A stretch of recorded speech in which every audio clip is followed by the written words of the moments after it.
High alert in Greece. This after a mail bomb meant for French President Sarkozy was intercepted by Greek police and destroyed. The streets are closed off around the courier office in Athens where the bomb was detected. Authorities launched the investigation after another package exploded here earlier in the day, leaving one employee slightly injured. After the blast, police arrested two suspects in their early 20s who were allegedly carrying mail bombs, including the one intended for Sarkozy. The other package was addressed to the Dutch embassy. Police say the packages didn't contain a lethal amount of explosives, but stopped short of commenting on a possible motive. Greece has been rocked by a recent wave of bomb attacks, many of them used by leftist groups to target banks and politicians. Deborah Gimbera.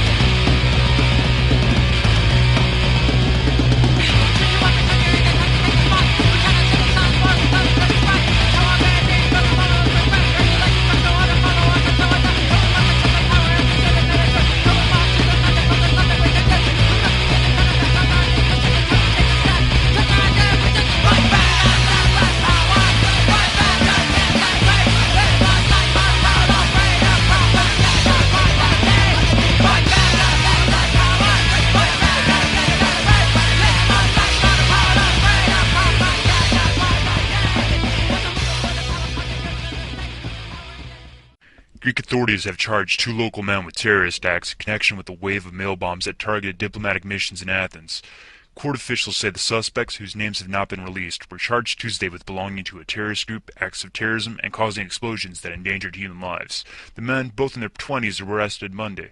The charges carry a minimum 25-year prison sentence. The charge sheet did not specify what group the two men allegedly belonged to. Police say the one suspect was already wanted for alleged membership in a small radical anarchist group named Conspiracy Nuclei of Fire, or Conspiracy of the Cells of Fire. Police are looking for 5 more suspects still. On Tuesday, small mail bombs exploded outside the Russian and Swiss embassies in Athens, and another 3 outside other embassies. They were found to be parcel bombs headed for the embassies of Bulgaria, Switzerland, Chile, and Germany. This raised the level of alert in Greece to core red, or the highest level of alarm, over the parcel bombs which have wreaked havoc in the Greek capital over recent days. On November 3rd, Greek police detonated a dubious package addressed to the Bulgarian embassy in Athens. The Bulgarian diplomatic mission had notified the police saying it had received a bizarre parcel which reacted when passing through the metal detector. The foreign ministry said in a statement. The suspect, the sender, denied ever sending such a parcel in the first place.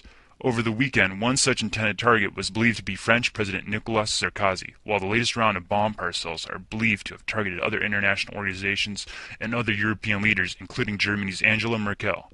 In light of the reigning chaos, Greece said it would shut all airmail for 48 hours after more than 10 suspicious packages were sent to targets in Greece and elsewhere in Europe. It seems the fear in the capital's class has increased.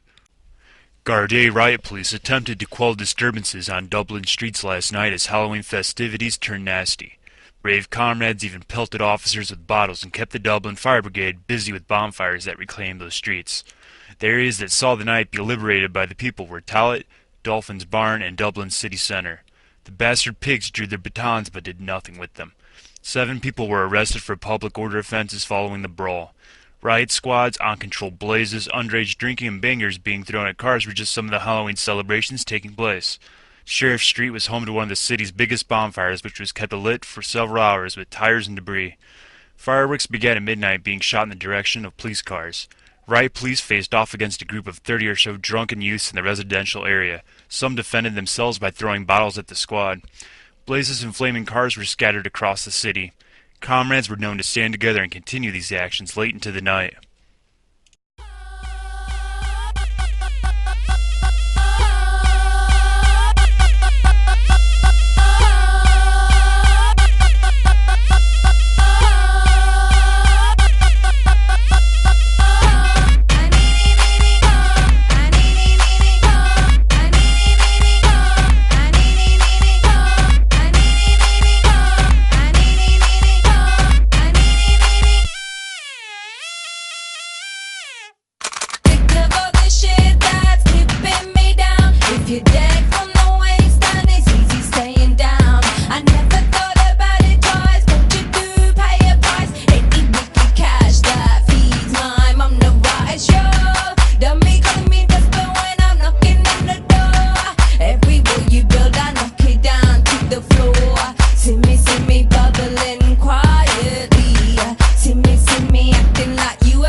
Dublin quietly. See me acting like you ain't met me.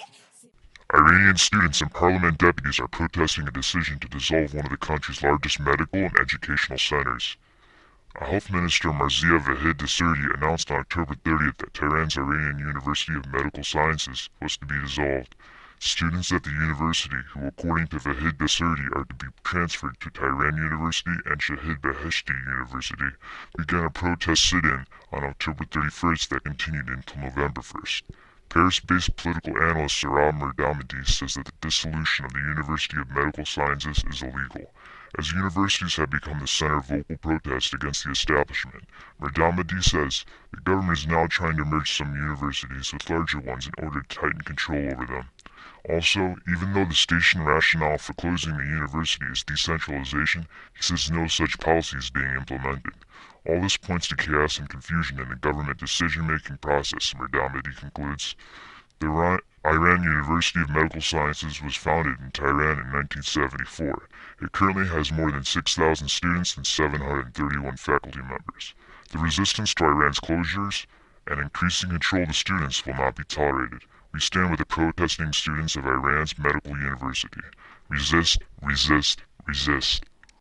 Jerusalem remains the focus of struggle as transportation efforts are increased to evict people's homes.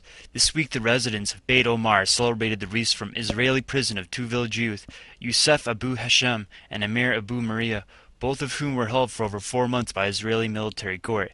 An additional 13 people aged 15 to 28 have been arrested in the last month in relation to the demonstrations being held weekly in Beit Omar against settlement expansion. Apart from the legal discrimination and the deep human injustice which will be caused, the settlement of East Jerusalem jeopardizes any possibility of a future agreement with the Palestinians. Moreover, the entrance of the settlers into these neighborhoods has a devastating effect on the lives of the Palestinian residents. This week, too, anarchist Against the Wall activists joined with other Israelis in the Palestinian villages in which it is hard to get to olive groves near colonial settlement for olive-picking work.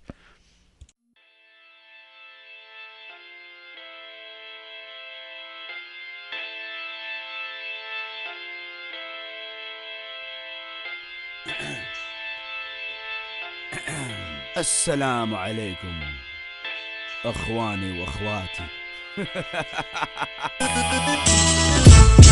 At a show or at a party, catch you staring at Darcy. Yeah, I heard you went hard and now tuned into my new way of life. At a show or at a party, I hear you always trying to mourn me. Yeah, I heard you went hard and now tuned into my new way of life. Six stones may break my bones. Watch me throw it back at them when they take our homes. You don't know what peace offers. Talking shit like a Crohn's disease doctor. You ready, BC? I got that Christian Bale serenity, like Pat Payton, half hating. When I'm on stage, ask out for them, bout to split. Superhero mask sanity, bout to slip like Batman. After shows I always feel like half-man. So call me Bruce Wayne Hussein. For 4 years I've been chasing ghosts like Pac-Man. I'm finally free like a rat can be. Brother, put the... There is no NAFTA superhighway. The Indiana Department of Transportation is trying really, really hard to push this through as fast as they can because they know there's so much resistance. The new route in Indiana will be 142 miles. The majority of it is new terrain, which means that instead of building on existing highways, they're going to cut through thousands of miles of farmland. They're going to evict about 400 families. They're actually going to a national wildlife refuge, destroying archaeological sites, historical sites. Indiana and Texas so far are the only states that are actually building right now. Indiana is one of the major battlegrounds, along with Texas and Central America, for fighting and stopping the NAFTA superhighway.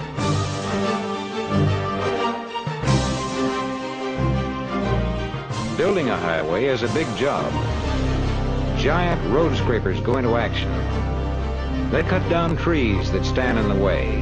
So now the land has been cleared and a level roadway has been made. More and more concrete goes into place on the roadbed.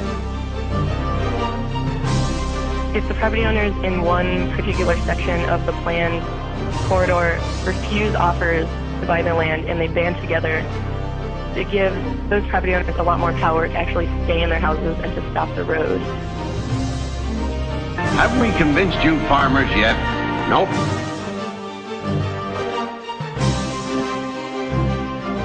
What can a citizen do? We must fight at every crossroad. Every tool has its special place. You'd never guess there'd been any controversy over our new highway, would you?